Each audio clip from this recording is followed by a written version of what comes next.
दैनि आंखालजों आबादारिफोरा जेंनायाव गोग्लैदों।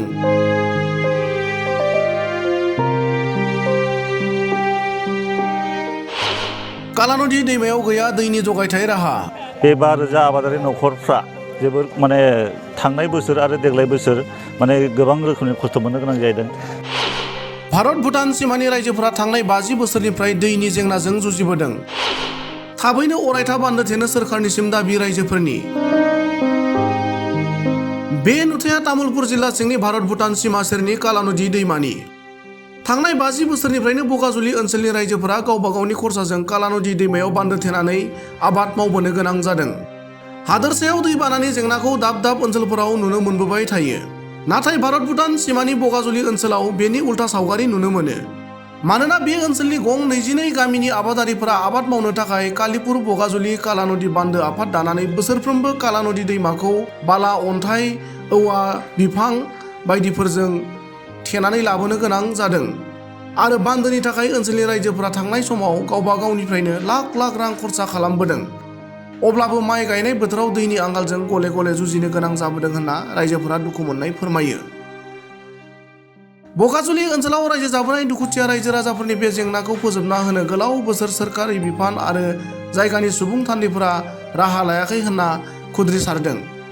लोगोसेनो कालीपुर बगाजुलि बान्दोनि बे जेंनाखौ अरायथा सुस्रांना होनो तामुलपुर बियाबनि एमएलए जलेन दैमारि, आसाम सोरखार आरो बिटिसि सोरखारा थाबैनो राहा लानांगौ होनना कालीपुर बगाजुलि बान्दो आफादा खावलायदों।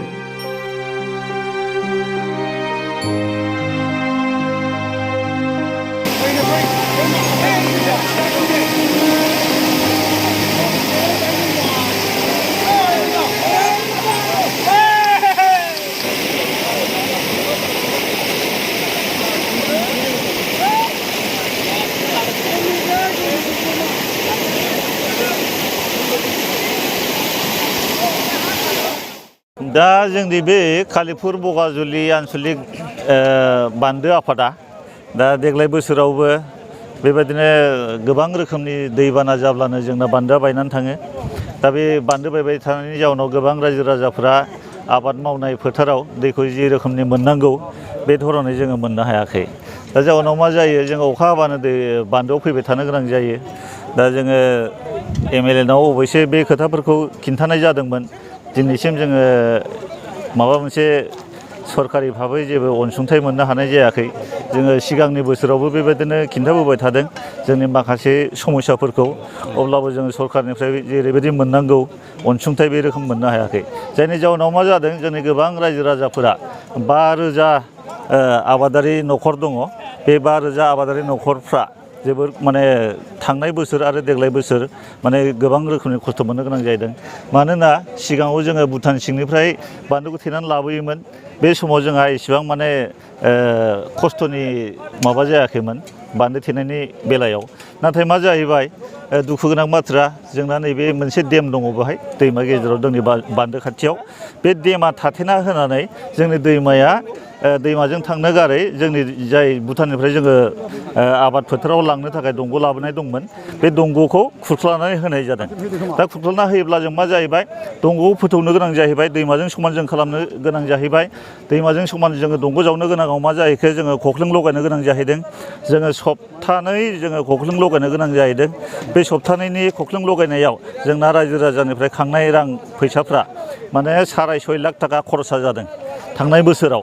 आरो देग्लायबो बे एखे रोखोमनि जोङो दैमाखौ नेट होनाय जादोंमोन बान्दो थेनो थाखाय। बे नेट होनायावबो जोङो नेट बायनायावनो आरो खख्लें लगायनायावनो आरो JCB लगायनायावनो आरो बान्दो थेनो थाखाय अन्थाइ बल्दार रोगानो थाखाय जोङो ट्रेक्टर लानो गोनां जादों 2। दा बे रोखोमनो देग्लायबो बोसोराव बे 6.5 लाख थाखायानो थांनाय जादों। जाउनाव मा जाहैखो, रायजो राजाफ्रा थाखा फैसा खांनायनि बेलायाव खस्थ' मोनबाय, आबाद मावनायनि थाखायबो खस्थ' मोनबाय, गोबां रोखोमनि बेबायदिनो खस्थ'खौ मोनबोगासिनो दङ। नाथाय जोङो सरकारनो खिन्थाबोबाय थादों।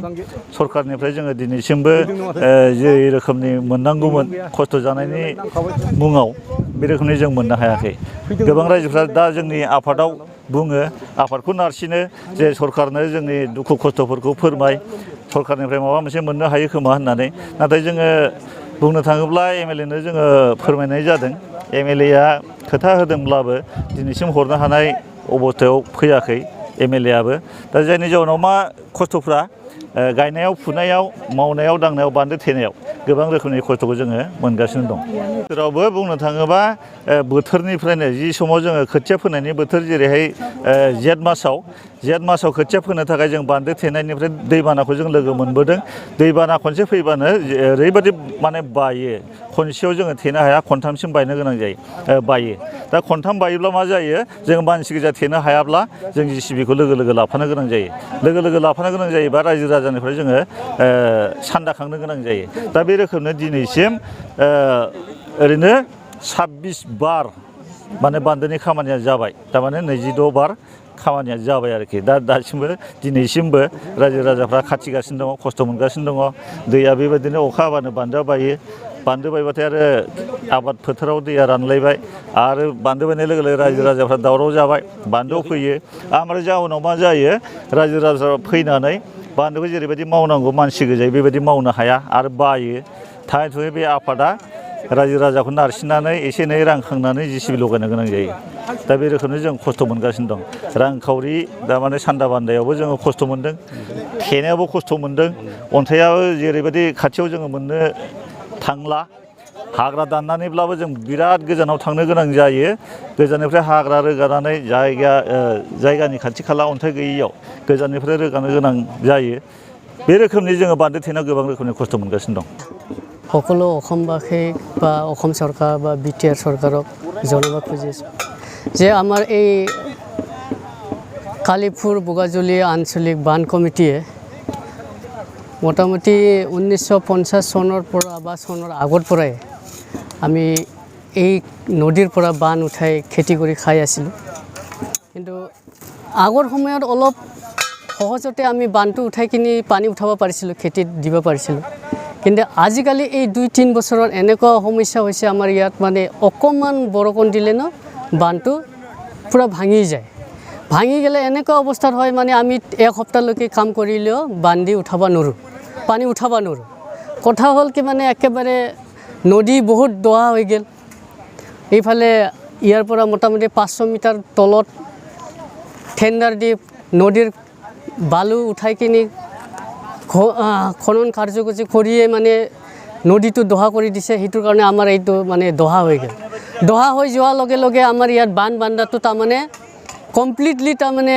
এনেকুৱা মানে ডেঞ্জাৰাছ হৈ গ'ল তাৰমানে যে আমি বান্ধিবই নোৱাৰোঁ এইটো চাই লওক আপোনালোকে নদী কিমান ওপৰত আছে আমাৰ দং বহুত কিমান ওপৰত আছে সেনেকুৱা তাৰপিছত আমি প্ৰতি বছৰে তাৰমানে ৰাইজে এনেকুৱা কৰে যে আমি ঘৰ প্ৰতি 1000-2000 এনেকুৱা কালেকশ্যন কৰি আমি বান্ধিব লগা হৈ যায় নেট দিছিলোঁ আমি এইটো বছৰত মোটামুটি 6 লাখ টকা এই নেট দিয়াতে গ'ল আমাৰ এনে পানীত গ'ল কোনো কামতে নিদিল যোৱা বছৰ আমি 6 লাখ মানে খৰচ কৰিলোঁ এইটো দং ফুটি যাওয়াতো LNT লগাই JCB লগাই খান্দতে একো কামতে নাহিল আৰু এই বছৰ এই 2-3 দিন আগত যিখিনি অকমান বৰষুণ আহিছিল সেই বৰষুণে দি আমাৰ এই বানটো ভাঙি গ'ল আকৌ ভাঙি যোৱাৰ পিছত এতিয়া এনেকুৱা অৱস্থা হৈছে যে মানে আজিও মানে বান্ধি উঠাব নোৱাৰোঁ পানী এনেকুৱা অৱস্থা এতিয়া আমি আকৌ LNT লগাব লাগিব LNT লগাই আকৌ মাটিটো বালিটো মানে কাটি ফেলাব লাগিব তাৰ পৰাহে পানী উঠাব লাগিব এতিয়া আমাৰ আকৌ আজি 50,000 কাম আছে 50,000 টকা আকৌ এতিয়া নাই এতিয়া ৰাইজৰ পৰা খুজিব লগা হ'ব